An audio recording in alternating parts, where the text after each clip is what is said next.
అని చెప్పేసి చాలా సున్నితమైనటువంటి సమాధానాన్ని మోడీ ఇవ్వడం జరిగింది. అంటే రెండు అణ్వాయుధ దేశాల యుద్ధాన్ని నేను ఆపాను అంటూ పదే పదే ట్రంప్ చెప్తున్నారు. ఎన్నిసార్లు అంటే ఇప్పటి వరకు 13 సార్లు ఆయన స్టేట్మెంట్ చేయడం జరిగింది. బట్ ఒకే ఒక్క ఫోన్ కాల్, 35 నిమిషాల ఫోన్ కాల్, వాస్తవ పరిస్థితులు ఏందో సెకండరీ థింగ్, బట్ దేశానికి మాత్రం రావాల్సినటువంటి సమాధానం వచ్చింది. మిమ్మల్ని ఎట్లాంటి పరిస్థితులు యాక్సెప్ట్ చేసేది లేదు, మధ్యవర్తిత్వాలు లేవు. వాట్ హ్యాపెండ్ అనేది మిస్త్రీ అధికారికంగా చెప్పడం జరిగింది. The end of the phone call. Srikanth, మీకు ప్యానెల్ లో ఉన్నటువంటి పెద్దలకి నమస్కారం. Yes please.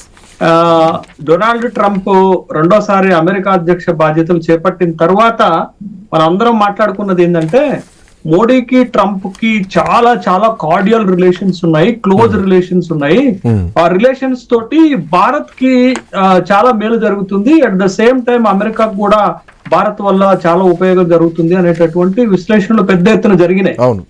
కానీ ఆపరేషన్ సింధూర్ సమయంలో అమెరికా వ్యవహరించినటువంటి తీరు, ఆపరేషన్ సింధూర్ సమయంలో పాకిస్తాన్ కి దొడ్డిదారిన అమెరికా చేసినటువంటి సహాయం, భారత్ పైన చేసినటువంటి ఒత్తిడి అనేటటువంటి ఒక విషయం చూస్తే, రెండోది సీజ్ ఫైర్ జరగటానికి అమెరికా మధ్యవర్తిత్వం వహించింది అనేటటువంటి ఒక అభిప్రాయాలు చాలా బలంగా కలగటం ఆ సందర్భంలో మే 10 నాడు స్వయంగా ట్రంపే తన ట్రూత్ లో పోస్ట్ చేసినటువంటి సందర్భాన్ని మనం చూసాం. జేడీ వాన్స్, మార్క్ రూబియోల చొరవతోటే సీజ్ ఫైర్ ఆగింది అనేటటువంటి ఒక అభిప్రాయం కూడా వాళ్ళు ప్రకటించారు. ఆ అభిప్రాయం కలిగింది. పాకిస్తాన్ డీజీఎంఓ నుండి వచ్చినటువంటి విజ్ఞప్తి మేరకే మేము సీజ్ ఫైర్ ఒప్పుకున్నాం అని భారత్ ఆ సందర్భంలో ప్రకటించింది. కానీ మీరన్నట్టు 13 సార్లు కూడా రెండు దేశాల మధ్య సీజ్ ఫైర్ కి నేనే కారణము, అది వ్యాపార సంబంధాలని పడంగా పెట్టి వ్యాపార సంబంధాలని లింక్ చేసి నేను రెండు దేశాల మధ్య సీజ్ ఫైర్ ని, కాల్పుల విరమణ ఒప్పందాన్ని కుదిరించామని ట్రంప్ చెప్పినటువంటి సందర్భాన్ని మనం చూసాం. చెప్పే విధానం కూడా చిన్న కరెక్షన్, చెప్పే విధానం కూడా రెండు దేశాలని హెచ్చరించాం, ట్రేడ్ విషయంలో, వాణిజ్య విషయంలో హెచ్చరించాం కాబట్టి ఆగిందన్న పదాన్ని మెన్షన్ చేశారు. ట్రంప్ ఎలక్షన్ సందర్భంగా ఒక ప్రామిస్ చేసిండు అమెరికాలో. ఏంటి అని అంటే, నేను గనక అధికారంలోకి వస్తే రష్యా ఉక్రెయిన్ యుద్ధాన్ని ఆపేస్తాను, గాజా ఇజ్రాయెల్ మధ్య జరుగుతున్నటువంటి టెన్షన్ ని 24 గంటల్లో ఆపేస్తాను అనేటటువంటి ఒక ప్రచారం చేసుకున్నటువంటి సందర్భంలో ఇక్కడ కూడా ట్రంప్ ప్రపంచవ్యాప్తంగా ఒక మైలేజ్ సంపాదించడానికి రెండు అణువాయుధాల దేశాల మధ్య నా జోక్యంతో సీజ్ ఫైర్ జరిగింది అనేటటువంటి ఒక క్రెడిట్ కొట్టేటటువంటి ప్రయత్నం చేశాడు. గతంలో కూడా నేను అనేక సందర్భాల్లో చెప్పాను శ్రీకాంత్, పాకిస్తాను అమెరికాకి సహజ మిత్రుడు. మీరు ఎంత కాదనుకున్నా, చరిత్ర మొత్తం చూసినా సహజ మిత్రుడు. బట్ భారతదేశంతో అవసరానికి సంబంధించినటువంటి మిత్రుడు మాత్రమే భారతదేశానికి అమెరికా అనే విషయాన్ని మనం గమనించాలి. ఎందుకు నేను ఈ మాట చెప్తున్నానంటే, తన సహజ మిత్రుడిని యుద్ధంలో కాపాడుకునే ఎత్తుగడ ట్రంప్ వేశాడు. ఎందుకు అనంటే, ఆపరేషన్ సింధూర్ సందర్భంలో మనం ఇంకొక 2 రోజులు కనుక అటాక్స్ ని కొనసాగిస్తే పాకిస్తాన్ దిక్కు లేకుండా పోయేదనే ఒక అభిప్రాయం ఉన్నది. కాబట్టి పాకిస్తాన్ ని కాపాడుకునేటటువంటి ఎత్తుగడలో ట్రంప్ పిలవకపోయినా జోక్యం చేసుకుని సీజ్ ఫైర్ కి రెండు దేశాలను ఒప్పించినట్టు అనేటటువంటి ఒక అంతర్గతమైనటువంటి అభిప్రాయాన్ని పక్కన పెడితే, సీజ్ ఫైర్ తర్వాత జరుగుతున్నటువంటి పరిణామాలు ఏంటి, పాకిస్తాన్ కి వాళ్ళు చేస్తున్నటువంటి హెల్ప్ ఏంటి? ఒకటి, IMF నుండి, ADB నుంచి కోట్లాది రూపాయల రుణాలు ఇప్పిస్తున్నారు పాకిస్తాన్ ని కాపాడుకోవటానికి. Point number 1. రెండోది, మీరు చూడండి, ఉగ్రవాద నిరోధక కమిటీకి వైస్ చైర్మన్ గా చేశారు పాకిస్తాన్. అంటే దొంగ చేతికి తాళాలు ఇచ్చేటటువంటి కార్యక్రమంలో భాగంగా పాకిస్తాన్ కు ఒక అత్యున్నతమైనటువంటి పదవిని కట్టబెట్టారు. 2025-26కి ఉగ్రవాద నిరోధక కమిటీ వైస్ చైర్మన్ గా పాకిస్తాన్ ని ఎంపిక చేశారు. ఇదే UNO అమెరికా ప్రోద్బలంతో. మూడో అంశం ఏంటి అని అంటే, పాకిస్తాన్ మిలిటరీ అధిపతి అయినటువంటి, మిలిటరీ చీఫ్ అయినటువంటి ఆసిఫ్ మునీర్ ని మిలిటరీ డే కి ఆహ్వానితుడిగా పిలిచారు, గెస్ట్ గా పిలిచారు. ఈ అన్ని పరిణామాలను బట్టి మనకి ఏం కనపడుతుంది, పాకిస్తాను అమెరికాకి ఒక సహజ మిత్రుడు అనేటటువంటి పరిణామాలన్నిటిని కూడా మనం చూసినప్పుడు ఇది ఒక ఎస్టాబ్లిష్మెంట్ అయితే, ఇప్పుడు జరిగినటువంటి పరిణామం ఏంటి? ఇప్పుడు G7 సమ్మిట్ జరుగుతున్నప్పుడు కెనడాలో అసలు సంప్రదాయంగా భారత్ లాంటి ఒక పెద్ద దేశాన్ని సభ్యులు కాకపోయినా G7 సమ్మిట్ కి పిలిచే సంప్రదాయం ఉండే. కానీ ఈసారి ఎప్పుడు ఆహ్వానం వచ్చింది మోడీకి? చివరి నిమిషంలో వచ్చింది. అది కూడా కెనడా చొరవ తీసుకోవటం వల్ల మాత్రమే మోడీకి ఆహ్వానం వచ్చింది అనేటటువంటి విషయాన్ని మనం గమనించాలా. ఇక సమావేశానికి వెళ్ళిన తర్వాత మోడీకి ట్రంప్ కు మధ్య సమావేశం జరగలేదు, ఒకళ్ళనొకళ్ళు కలుసుకోవటానికి ఇష్టపడలేదు అనేటటువంటి ఒక స్పెక్యులేషన్స్ భారతదేశం నుంచి వచ్చేటటువంటి ఒక స్టేట్మెంట్ చూస్తే నేను ఒక ప్రశ్న అడగదలుచుకున్నాను శ్రీకాంత్. భవిష్యత్తులో మోడీ ట్రంప్ సమావేశం జరగదా? కలుసుకోరా? ఇవాళ మనం G7 లో కలుసుకోనందుకే మనం ఇంత గొప్పగా మాట్లాడుకుంటున్నటువంటి సందర్భాన్ని చూస్తే భవిష్యత్తులో మోడీ ట్రంప్ ఏ వేదికల పైన కలవరా, ఏ సమావేశాలు కలవరా అనేటటువంటి ఒక ప్రశ్న మన ముందుకు వస్తున్నటువంటి సందర్భంలో ఇవాళ అమెరికా పాకిస్తాన్ పట్ల చూపిస్తున్న అవాజ్యమైనటువంటి ప్రేమ ఏంటి అనేటటువంటి క్వశ్చన్ వేసుకుంటున్న సందర్భంలో ఆ రోజు ఆపరేషన్ సింధూర్ విషయంలో జోక్యం చేసుకొని పాకిస్తాన్ ని కాపాడేటటువంటి ప్రయత్నం చేస్తే అమెరికా కుట్రని మనం పసిగట్టలేకపోయినామా?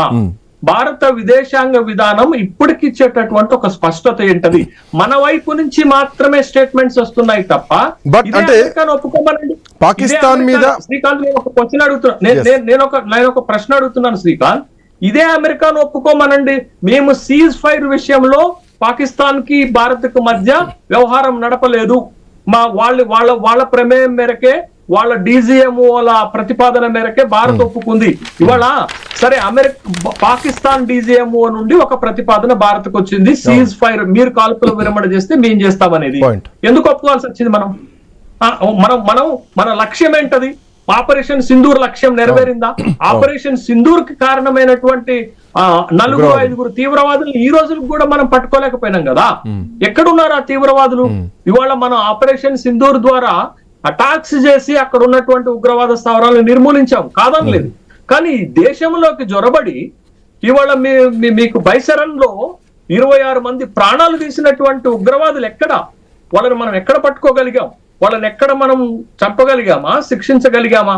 ఎందుకు ఆపరేషన్ సింధూర్ ని 1-2 రోజులు మనం కొనసాగించి పూర్తిగా ఉగ్రవాద స్థావరాలను నిర్మూలించే అవకాశాన్ని ఎందుకు వదులుకున్నాం? ఒకవేళ పాకిస్తాన్ మనకు అప్పీల్ చేసి ఉంటే ఆ అప్పీల్ ని మన్నించాల్సినటువంటి అవసరం ఏంటి? ఎందుకు భారత్ సీజ్ ఫైర్ ఒప్పుకున్నది అనేటటువంటి ప్రశ్న వస్తుంది కదా. ఆ ప్రశ్న ఒక విధ అనుమానాలు ఉంటే ఇంకొక అనుమానం ఏంటి అనంటే 2 దేశాలను బెదిరించే స్థాయికి ట్రంప్ వెళ్ళినట్టు, 2 దేశాల మధ్య సీజ్ ఫైర్ ని ఒక వ్యాపార లింకప్ చేసేసి మేము ఒప్పించినట్టుగా ఒక అమెరికా లాంటి ఒక అగ్రదేశం మన మీద రుద్దితే మరి మనం ఏం చేసాం?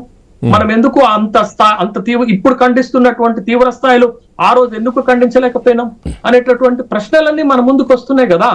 కాబట్టి దీంట్లో చాలా చాలా అంశాలు ఉన్నాయి శ్రీకాంత్. ఇవాళ పాకిస్తాన్ ని ఎగదోస్తున్నది అమెరికా అనేది నేను చెప్పినటువంటి 3 ఉదాహరణలు. ఆసిఫ్ మునీర్ లాంటి అంటే ఎందుకు పాకిస్తాన్ ని ఎగదోయాల్సినటువంటి అవసరం అమెరికాకి ఎందుకున్నది, అమెరికాకు ఉన్నటువంటి లాభం ఏంటి అన్నది ఇక్కడ ఒక పాయింట్.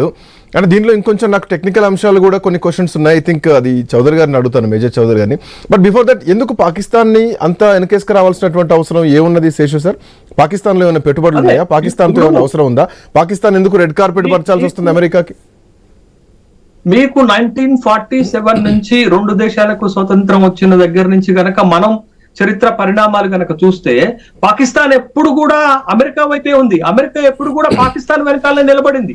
బట్ మనం తటస్థ దేశంగా కొంత సోషలిస్టిక్ ఐడియాలజీ తోటి మనం USSR తో కలిసి ఉన్నప్పటికీ కూడా పాకిస్తాన్ ఎప్పటికీ వాళ్ళతో ఉన్నది. కాబట్టి మళ్ళా ఇంకొకటి ఎక్కువగా మీరు చూడండి, మనం ఒక ఆపరేషన్ సింధూర్ తర్వాత 2 దేశాల్లో జరిగినటువంటి ఒక పరిణామాలు చెప్తాను.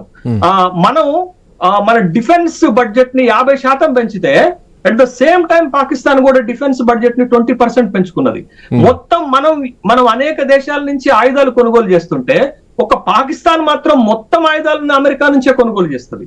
అంటే అమెరికాకి పాకిస్తాన్ కి ఆ విధమైనటువంటి ఒక రిలేషన్ బాగా ఎస్టాబ్లిష్మెంట్ అయినటువంటి క్రమంలో, రెండోది ఇప్పుడున్నటువంటి ప్రపంచంలో భారతదేశం లాంటి ఒక పెద్ద మార్కెట్ వ్యవస్థని వదులుకోవటం అమెరికాకి ఇష్టం లేదు.